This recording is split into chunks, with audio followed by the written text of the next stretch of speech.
నమస్కారం వెన్నెల న్యూస్ కి స్వాగతం. ముందుగా ముఖ్యాంశాలు. ఘనంగా సర్వేపల్లి రాధాకృష్ణన్ వర్ధంతి వేడుకలు. చెక్ డ్యాం నిధులు జన్మభూమి కమిటీ సభ్యులు స్వాహా చేశారని తెలుగు యువత మాజీ ప్రధాన కార్యదర్శి ధర్నా. ఈ ఎండాకాలంలో ప్రజలకు త్రాగునీటి కష్టాలు లేకుండా అధికారులు బాధ్యతలు తీసుకోవాలని జిల్లా తెలుగుదేశం పార్టీ అధ్యక్షులు వినుకొండ శాసనసభ్యులు జీవి ఆంజనేయులు అన్నారు. వినుకొండ పట్టణానికి త్రాగునీటిని అందించే సింగర్ చెరువు బుధవారం ఎమ్మెల్యే జీవి ఆంజనేయులు పరిశీలించారు. అధికారులు త్వరితగతిన సింగర్ చెరువు నింపి పట్టణ ప్రజలకు త్రాగునీరు అందించాలన్నారు. పట్టణ ప్రజలు ఎండాకాలాన్ని దృష్టిలో ఉంచుకొని నీటిని వృధా చేయకుండా సద్వినియోగం చేసుకోవాలని తెలియజేశారు. రానున్న కాలంలో పట్టణంతో పాటు నియోజకవర్గ ప్రజలకు తాగునీటి కష్టాలు లేకుండా చూస్తామని తెలియజేశారు. రాష్ట్ర ముఖ్యమంత్రి నారా చంద్రబాబు నాయుడు వినుకొండ నియోజకవర్గంపై ప్రత్యేక దృష్టి సారించి అధిక నిధులు మంజూరు చేశారన్నారు. త్వరలో త్రాగునీటి కష్టాలు తీర్చేందుకు మంచి వాటర్ స్కీమ్ను ప్రవేశపెట్టడం జరుగుతుందని తెలియజేశారు. అధికారులు సమన్వయం పాటించి ప్రజలకు తాగునీటి ఇబ్బందులు లేకుండా చూడాలని తెలియజేశారు. ఎమ్మెల్యే జీవి ఆంజనేయులతో పాటు మాజీ municipal chairperson Shamira Khanam, Shamim Khan, P V Suresh Babu, Vasireddy Hanumantharao, Saudagar Jani, Potlapadu Vali, Ghouse Mohiddin, Malladi Avulaiah, TDP నాయకులు తదితరులు పాల్గొన్నారు.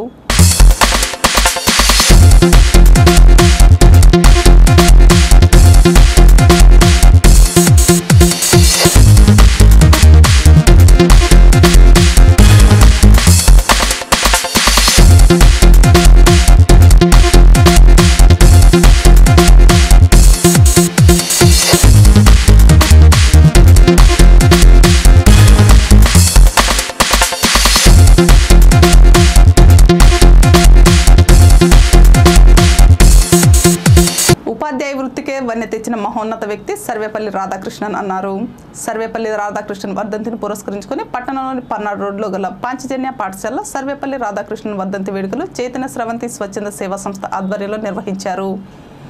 కార్యక్రమానికి చైతన్య స్రవంతి స్వచ్ఛంద సేవా సంస్థ సభ్యులు గుమ్మడి వెంకటేశ్వరరావు అధ్యక్షత వహించగా ఆర్యవైశ్య సంఘం నాయకులు ప్రముఖ వ్యాపారవేత్త పెనుగొండ శ్రీనివాసరావు ముఖ్య అతిథిగా విచ్చేశారు.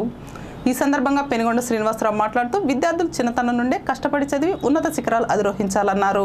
నెహ్రూ గాంధీ సమయంలోనే సర్వేపల్లి రాధాకృష్ణన్ మంత్రిగా చేశారని, సర్వేపల్లి రాధాకృష్ణన్ లాగా ప్రతి ఒక్క విద్యార్థిగా ఎదగాలని ఆకాంక్షించారు. ప్రతి ఒక్కరూ ఒక లక్ష్యాన్ని ఏర్పాటు చేసుకుని అందుకు అనుగుణంగా ముందుకు సాగాలని తెలియజేశారు. ఇలాంటి సేవా కార్యక్రమాలు ప్రతి ఒక్కరూ సద్వినియోగం చేసుకోవాలని, భవిష్యత్తులో భావితరాల పౌరులుగా ఎదగాలన్నారు. చిన్ననాటి నుండే కష్టాన్ని నమ్ముకుంటే మంచి ఫలితం వస్తుందని, అదేవిధంగా మంచి నడవడిక సమాజంలో మంచి గుర్తింపు వస్తుందని తెలియజేశారు. సర్వేపల్లి రాధాకృష్ణ గారి వర్ధంతి మనం ఈరోజు జరుపుకుంటా ఉన్నాము. డాక్టర్ సర్వేపల్లి రాధాకృష్ణమూర్తి కృష్ణ గారు అంటే మీ అందరి పుస్తకాల్లో చదువుతూనే ఉంటారు. మీ అందరికీ ఇలా క్లాస్లో ఆయన ఫస్ట్ మనకు ఉపరాష్ట్రపతిగా స్వతంత్రం వచ్చిన తర్వాత మన భారతదేశానికి మొట్టమొదటి ఉపరాష్ట్రపతిగా ఉన్నారు. వారు మనకు స్వాతంత్రం రాకముందు అనేక స్వాతంత్ర ఉద్యమం నడిపిన దాంట్లో క్రియాశీలక పాత్ర వహించి అప్పుడు నెహ్రూ గారి ప్రభుత్వంలో వారు ఉపరాష్ట్రపతిగా నియమింపబడ్డారు. వారు పిల్లలకి విద్య మీద చాలా ఆసక్తిగా పిల్లలకి మంచి ఎదుగుదల కోసం ఎట్లా ఉండాలి ఏదనేది చాలా పుస్తకాలు కూడా రాసి ఉన్నారు. వారు మీరందరూ మీ జీవితంలో ఒకరిని ఆదర్శంగా తీసుకొని మీ విలువలు మీరు కాపాడుకుంటూ మీ పక్క వారి విలువలు కూడా మీరు ఎట్లా ఉండాలి, నాకు ఎట్లా ఉంటే బాగుంటుంది అనేది పక్క వాళ్ళకు కూడా ఉంటుంది. కాబట్టి వాళ్ళ విధంగా కూడా మీరు నడుచుకుంటూ ఒకరికి ఇలాంటి ఇబ్బందులు కలగకుండా సమాజంలో మంచి విద్యార్థులుగా రేపు రాబోయే మంచి పౌరులుగా అలాగే భారతదేశానికి ఉపయోగపడాలని కోరుకుంటూ చెక్ డ్యాం నిధులను జన్మభూమి కమిటీ సభ్యులు స్వాహా చేశారని, తాము చేసిన పనికి డబ్బులు ఇవ్వడం లేదని తెలుగు యువత మాజీ ప్రధాన కార్యదర్శి పినబోయిన ఆంజనేయులు యాదవ్ తెలియజేశారు. ఈ సందర్భంగా చిన్న నీటిపారుదల శాఖ కార్యాలయం వద్ద మంగళవారం సాయంత్రం ధర్నా కార్యక్రమం కొనసాగించారు. నూజెండ్ల మండలం పమిడిపాడు గ్రామంలో జన్మభూమి కమిటీ సూచనల మేరకు చెక్ డ్యాంల పనులు పూర్తి చేసి సంవత్సర కాలం అయినా పనులకు బిల్లులు మంజూరైన జన్మభూమి కమిటీ నిధులు స్వాహా చేసి ఇబ్బందులు పెడుతున్నారన్నారు. తాను చేసిన పనికి డబ్బులు ఇవ్వడం లేదన్నారు. రాత్రి 11:30 ప్రాంతంలో పోలీసుల హామీతో ధర్నా విరమింపచేశారు. సామాన్యమైన రైతుని ఏదో పొలం పని చేసుకొని జీవిస్తూ ఉన్నాను. కానీ నమ్ములు గురునాథము నంబుల అంజమ్మ నూజెల్ల మండలానికి మండల ప్రెసిడెంట్, వాళ్ళ భర్త జన్మభూమి కమిటీ సభ్యుడు. ఎమ్మెల్యే గారు ఈ నియోజకవర్గానికి జీవి ఆంజనేయులు గారిని ఎమ్మెల్యే గారు, తెలుగుదేశం పార్టీ తరఫున ఎమ్మెల్యే గారు వీళ్ళు కావాలని నన్ను పిలిపించి జన్మభూమి కమిటీ ద్వారా సుబ్బారావు ద్వారా ఒక చెక్ డ్యామ్ కట్టమని పిలిపించారు. అది సరే, జన్మభూమి కమిటీ అంటే నాకైతే కూడా తెలియదు. జనం అయితే మామూలుగా రాష్ట్ర సభలో ఏది పార్లమెంట్లో కానీ ఇక్కడ కానీ ఎక్కడ ఒప్పుకోవాలి. జన్మభూమి కమిటీ కరెక్ట్ కాదు, అది తెలుగుదేశం పార్టీకి సంబంధించిన సభ్యులని చెప్పడం జరిగింది. మరి నరేంద్ర మోడీ గారు 90% గ్రామ సీమలు బాగుపడాలని డైరెక్ట్గా పంచాయతీలకు ఇవ్వడం జరిగింది. కానీ ఆ డబ్బులు పంచాయతీలకు పోకుండా జన్మభూమి కమిటీలని ఏర్పాటు చేసి మంత్రులు మరి నారా చంద్రబాబు నాయుడు వీళ్ళందరూ కలిసి ఈ జన్మభూమి కమిటీల ద్వారా పేద బడుగు బలహీన వర్గాలు అందరి చేత చేయించడం జరిగింది. ఈరోజు ఆ డబ్బులు ఇవ్వమని నేను కోటేశ్వరరావు గారి ఆఫీస్కి రావడం జరిగింది. అవి వచ్చి అడిగినప్పుడు గంగవరపు బాబు, గంగినేని చంద్రశేఖరు, మరి బినామీ నంబుల గురునాథం అని నా మీద దౌర్జన్యంగా వచ్చి నువ్వు లెగుతావా లేదా, లేకపోతే నిన్ను మా ఇష్టారాజ్యం ఇది, మేము చెప్పినట్టు నువ్వు వినాల్సిందే, నువ్వు చెప్పినట్టు మేమెను అని దౌర్జన్యంగా నా మీద దౌర్జన్యానికి వచ్చారు.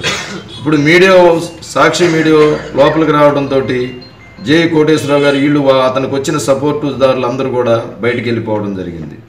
ఆంధ్రప్రదేశ్ రెసిడెన్షియల్ పాఠశాలలో 5వ తరగతిలో ప్రవేశానికి నిర్వహించిన ప్రవేశ పరీక్షలో శావల్యాపురం మండలంలోని మతుకుమల్లి ఎస్సీ కాలనీ ప్రాథమిక పాఠశాలకు చెందిన 6 విద్యార్థులు అర్హత సాధించి 100% ఫలితాలు సాధించారని ప్రధానోపాధ్యాయుడు బి కోటేశ్వరరావు తెలిపారు.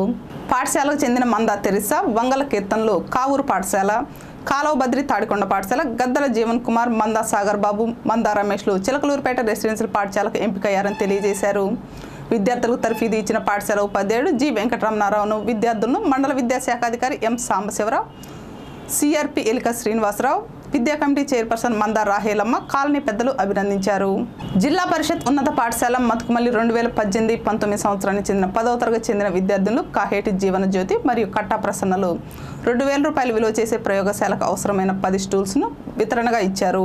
ఇంటర్, డిగ్రీ పూర్తి చేసిన విద్యార్థులకు హైదరాబాద్ రవీంద్ర భారతి ఆడిటోరియంలో మంగళవారం doctor Lakshmaiah IAS study circle, Hindu Telugu academy సంయుక్త ఆధ్వర్యంలో సివిల్స్పై ఉచిత అవగాహన సదస్సు నిర్వహించారు.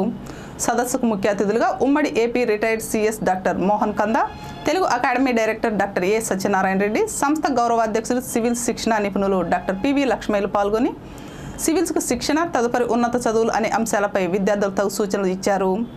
సివిల్స్ 2018 ఫలితాల్లో జాతీయ స్థాయిలో ర్యాంకులు సాధించిన doctor Lakshmaiah IAS study circle విద్యార్థులను సన్మానించారు. తెలంగాణ రాష్ట్ర intermediate board commission doctor A Ashok, doctor PV లక్ష్మయ్యలు రాసిన ఆంథ్రోపాలజీ తెలుగు అకాడమీ బుక్స్ను డాక్టర్ మోహన్ కందా గారు మరియు సివిల్స్ 2018 ర్యాంకర్స్ ఆవిష్కరించారు. Doctor Lakshmaiah IAS study circle గౌరవ అధ్యక్షుడు, సివిల్స్ శిక్షణ నిపుణులు డాక్టర్ పివి లక్ష్మయ్య సంస్థ డైరెక్టర్ పారా పద్మజారాణి దంపతులను సివిల్స్ 2018 ర్యాంకర్స్ సన్మానించారు.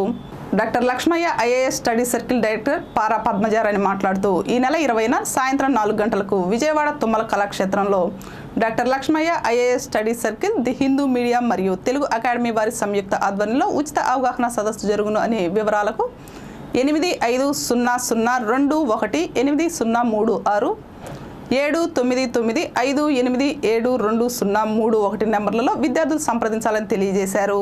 వెన్నెల న్యూస్ ఇంతటితో సమాప్తం. తిరిగి రేపటి న్యూస్లో మళ్ళీ కలుద్దాం. అంతవరకు సెలవు. నమస్కారం.